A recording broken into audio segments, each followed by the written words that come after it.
Hey everybody, how you doing? And welcome to a pre-recorded breakdown with Brendon. Today being such a beautiful day, 4:30. I kind of got tied up at 1 o'clock, if you know what I mean. One of the last nice days we have here in New England, so I am taking full advantage of it. Today we're talking about PPE, which is personal protective equipment for the face, masks. I mean, mask hockey's coming back this week, we hope, and I think all things indicate that they are going to make masks mandatory. So let's start this week with questions in the cup, like we always do. Tyler asks, what's your favorite NHL team other than Boston? That is a good one, Tyler. I like that. We've had many guys come in over the years that have played, that gone on to play in the NHL. James Van Riemsdyk, Brian Pinot. So I really enjoy watching Bobby Farnham. Like the list goes on, and I can't believe how big Chris Kreider, how big it is. So I really enjoy watching any of those teams play. So whatever one of our former, our customers is playing, I like. I'd have to say Washington with Brian Pinot is one of my favorites. James Van Riemsdyk, who is one of the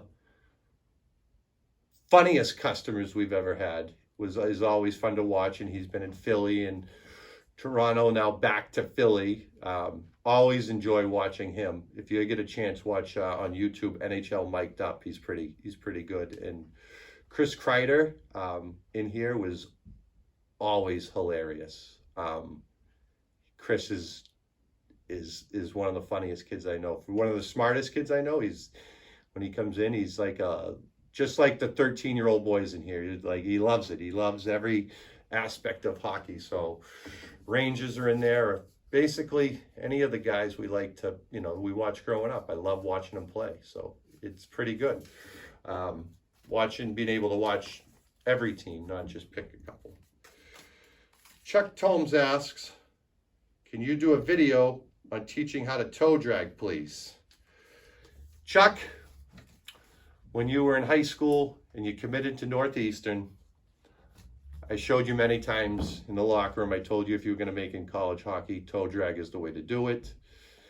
What I found over the years is that it's just an ingrained skill. It's something you can't teach. It's something you're born with. So really hard to teach that, buddy. But I like the classic 12 to 5 routine. Start at 12, end at 5 o'clock while you're going by the guy.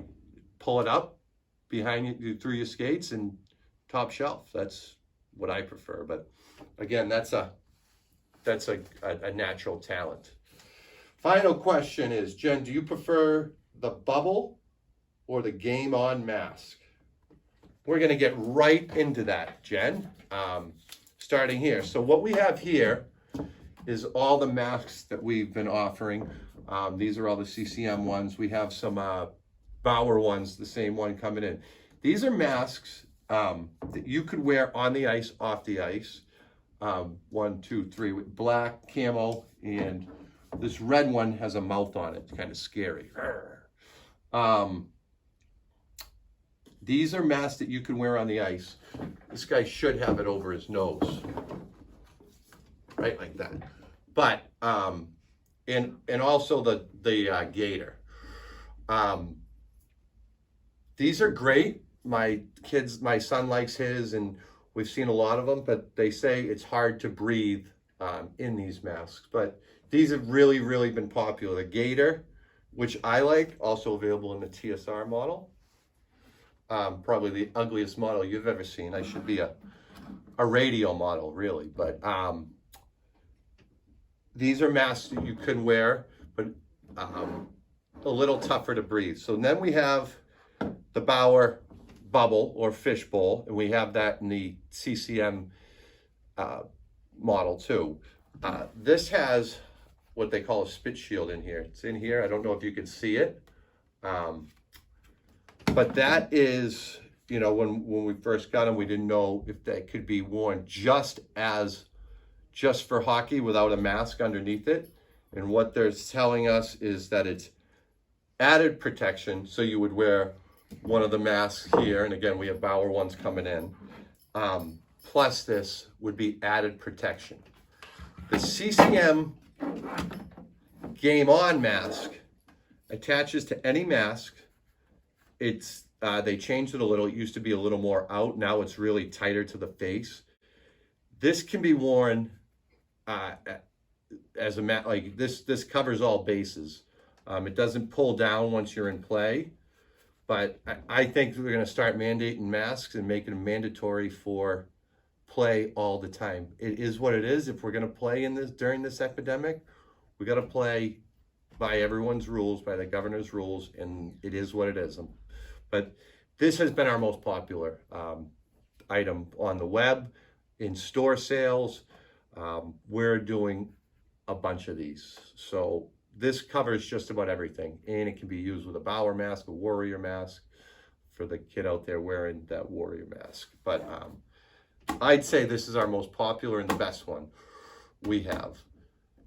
The other mask, kind of scary here, we have. But this is a referee's mask. This is made, it's got a little pouch here for the pocket. It comes with the whistle. Blow the whistle and they're good. No, they don't need to use the electronic whistle. This will use, they have a P-less whistle in here, which means it's not the cork whistle that spins around.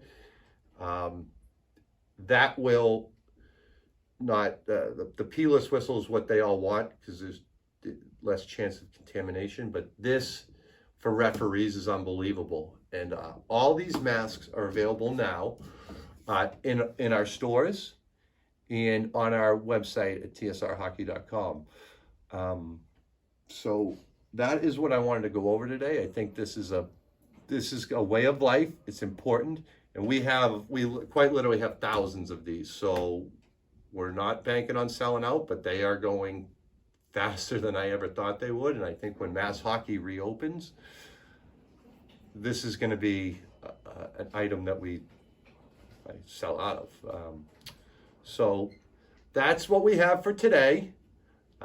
Everyone be safe out there, and remember, please stay 6 feet apart, social distance. If we get the sport of hockey open again this weekend, please just do your best. It's not in the rink that the governor is worried about, that the Board of Health is worried about. It's the activities after. So social distance. Don't be sitting right next to each other in the parking lot. You can distance yourself. And I'm talking to the parents, not the players. Sleepovers and barbecues are just, stay away from them. I had many talks with the Board of Health last week, and that is what they're most concerned about, is not the inside the rinks as much as the culture after. And hockey is the greatest sport in the world because it's such a small fraternity and you're such a tight-knit group. But in order to get through this thing, we need to do our part, and everyone needs to follow the rules. Thank you all, and we'll talk to you next week.